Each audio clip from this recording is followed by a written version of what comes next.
Pertarungan pun pecah antara Daesung dan monster kadal merah itu.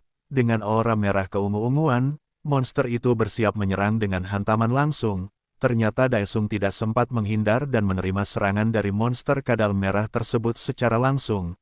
Kalau aku terus-menerus menerima serangan seperti ini, tulangku bisa hancur lebur, ucapnya dalam hati sambil menahan serangan iblis itu. Dengan sedikit ancang-ancang akhirnya dia mencoba melesatkan serangan. Namun sepersekian detik tangan monster itu sudah ada di samping Daesung. Jeduar, hempasan yang dilakukan monster itu kepada Daesung sangat kuat, hingga Daesung terhempas tak berdaya ke tanah. Terlihat cairan merah mulai keluar dari mulutnya, yang artinya serangan monster tersebut berhasil memojokkan Daesung sampai seperti ini. Daesung dengan sedikit kesal dia bicara sendiri, "Bajigur, aku dipontang-pantingkan oleh Crying Demon, sangat memalukan." Akhirnya kita diberitahu bahwa monster yang melawan Daesung saat ini adalah Crying Demon. Crying Demon sudah mempersiapkan serangan dua tangannya dan, jedum, Daesung masih bisa menghindar. Crying Demon tak memberikan jeda sama sekali. Serangannya membabi buta, namun pada serangan terakhirnya, Daesung akhirnya tertangkap oleh Crying Demon. Terlihat mulut Daesung mengeluarkan cairan merah. Tak lama setelahnya Daesung tersadar dengan sesuatu. Saat dia dihajar oleh Crying Demon waktu di neraka, dan saat Daesung menghancurkan Crying Demon, tiba-tiba terlihat sayatan-sayatan di salah satu tangan Crying Demon yang digunakan untuk menggenggam Daesung. Lalu apa yang terjadi? Yap benar, tangan Crying Demon terpotong menjadi berkeping-keping, dan terlihat juga Daesung kini sudah memanggil pedangnya. Crying Demon tak bergeming masih mau melawan, lalu dengan sekali tebasan, dia sambil berkata, "Kembalilah ke neraka." Seketika Crying Demon mokat, dan bersamaan dengan itu notifikasi quest terselesaikan muncul. Sin kembali di rumah sakit pukul 9 malam, dengan suasana sunyi sepi, dan seseorang yang membuka jendela. Terlihat cahaya bulan menyinari tepat di wajah Ibu Daesung. Tak lama setelahnya Ibu Daesung bangun, karena merasa ada seseorang yang sedang berdiri membuka jendela. "Daesung," ucap ibunya terkejut melihat anaknya yang baru bangun dari pingsan. Kini berdiri dengan gagah dan badan yang terlihat bugar bak binaragawan. "Ibu," Daesung menimpali dengan senyum bahagia terlihat di wajahnya. Pagi hari, seorang perawat terlihat memeriksa tubuh Daesung, diawasi dokter dan ibunya. Terjadi perbincangan kecil antara dokter dengan ibunya, yang inti dari perbincangan itu adalah, dengan lamanya Daesung pingsan, kemungkinan tubuhnya bisa sembuh adalah dengan rehabilitasi selama 6 bulan. Tapi dokter juga tidak tahu apa yang terjadi pada tubuh Daesung. Ibunya mengkhawatirkan sesuatu yang tidak dijelaskan di sini, dan dokter menyangkal, karena yang dikhawatirkan ibunya berbeda dengan fenomena ini. Saya mencoba menjelaskan sesingkat dan detail, siapa tahu nanti akan ada hubungannya dalam jalan ceritanya. Oke lanjut. Daesung masih melakukan peregangan tangan dan kakinya, dia merasa lebih baik sekarang, yang artinya sudah hampir sembuh total. Dia melihat dari jauh, ibunya yang sedang mengucapkan terima kasih kepada Suster Kim. Suster Kim menyemangati ibunya Daesung yang telah melalui ini semua selama 10 tahun, dan pantang menyerah. Ibu Daesung menimpali, "Ini sungguh keajaiban." Daesung yang sedari tadi mendengarkan obrolan ibunya dan Suster Kim, merasa bersalah atas apa yang dialami ibunya selama 10 tahun, dan bertekad akan selalu melindunginya dari sekarang. Daesung masuk toilet, lalu dia mengucapkan kata, "Pantheon." Seketika dia berpindah dimensi, dengan emosi penuh ambisi, dan tekad untuk melindungi orang-orang tersayangnya. Ia kini ingin menyelesaikan sistem pelaksanaan dengan cepat. Jendela layar memberinya pilihan untuk level kesulitannya, yaitu sangat rendah-rendah dan menengah. Dalam tekad yang tak setengah-setengah, dia mencoba menyelesaikannya sekaligus. Dia pilih tingkatan yang tidak ada pilihannya di situ, yakni kesulitan neraka. Kesulitan neraka adalah kesulitan yang paling sulit dari yang paling sulit. Jendela layar mengamini keputusan Daesung tersebut, dan tak lama setelahnya muncul bola besar berwarna hitam kemerah-merahan, berselimut petir, dan angin yang menghembus dari segala arah.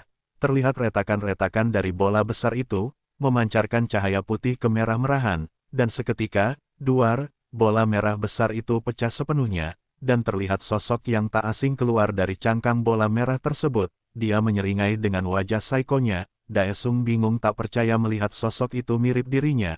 Quest kali ini adalah melawan sang Absolute Ruler, dan itu adalah Daesung sendiri. Kini dia harus menang melawan dirinya sendiri, meskipun hanya klonenya. Di Pantheon keduanya saling berhadapan, bersiap untuk kemungkinan pertarungan antar Daesung dan sang Absolute Ruler, yakni klone Daesung. Dengan tatapan penuh percaya diri Daesung mengeluarkan senjatanya, yaitu pedang dengan bilah lebar ciri khasnya, sambil berkata, tentu, quest level neraka harusnya setara dengan penguasa neraka, yang tak lain dan tak bukan adalah Han Daesung sendiri. Dengan melesat seperti kilat, kini sang Absolute Ruler melancarkan serangan langsung. Daesung terkejut, sebelum serangannya mengenainya, dia mencoba menyerangnya duluan, namun tak diduga, Absolute Ruler dapat menghindari serangan tersebut, dengan melompat secepat kilat, dan melancarkan serangan dengan dipenuhi aura membunuh.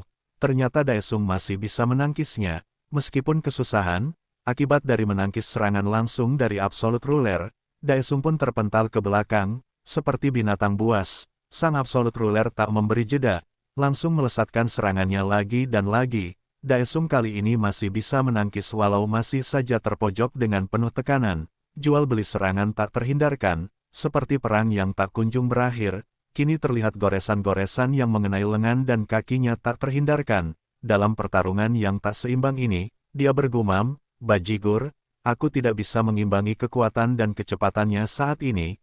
Kalau dibiarkan, ini akan semakin merugikanku." Tiba-tiba dengan pose telapak tangan ke depan, sang Absolute Ruler melancarkan serangan kejutan ke bagian dada Daesung. Lalu, jedwar, Daesung terkena serangan itu dan terpental jauh ke belakang. Situasi jadi semakin kacau, dengan asap dari pertarungan yang ada di mana-mana, menutupi seluruh tubuh Daesung. Dari kepulan asap itu ada siluet sosok yang bangkit, tak lain adalah Daesung. Dengan terlatih dan sedikit batuk, dia bangkit, dengan masih bisa senyum percaya diri dia berkata, "Rasanya yang palsu lebih autentik ketimbang yang asli. Aku jadi tidak senang, lagi pula kau akan mokat hari ini juga."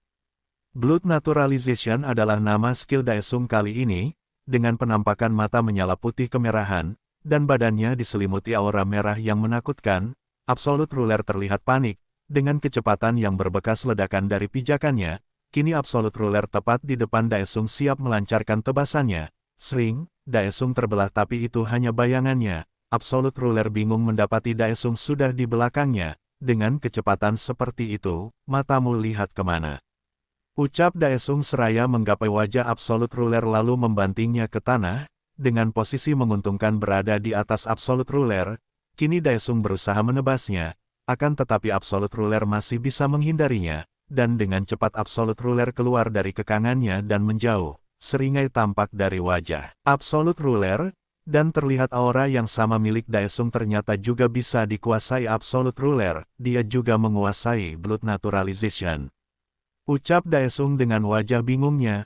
Sring, sring, sring, jual beli serangan kini terulang kembali.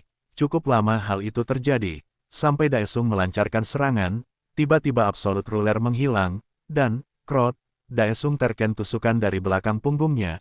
Cukup dalam tusukan dari pedang Absolute Ruler tersebut, alih-alih melepaskan tusukan dengan mencabutnya, yang Absolute Ruler lakukan malah dengan melanjutkan tebasan ke atas, yang membuat pundak Daesung dipenuhi muncratan cairan merah, dan wajah Daesung yang menahan kesakitan yang amat sangat tak tertahankan. Dari dimensi bumi terlihat seorang mengetuk pintu toilet yang terdapat adanya Daesung di dalamnya. Kita diberikan informasi di sini yaitu ketika Daesung masuk ke di dimensi Pantheon, tidak serta-merta badannya juga ikut masuk, tapi rohnya saja yang masuk ke dimensi Pantheon. Oke lanjut.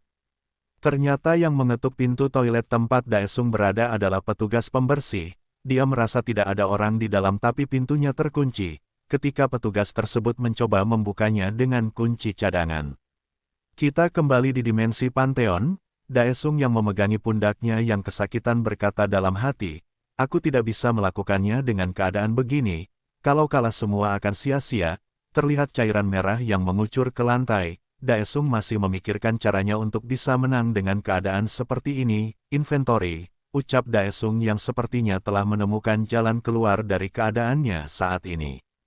Kembali di dimensi bumi, seorang petugas yang tadi telah memasukkan kunci cadangan di toilet tempat Daesung berada. Hendak mau membukanya, tiba-tiba temannya menegurnya, mengingatkan untuk melakukan hal lain, dan kedua petugas itu pun meninggalkan toilet tempat Daesung berada. Kembali di dimensi Pantheon, jendela layar menampilkan.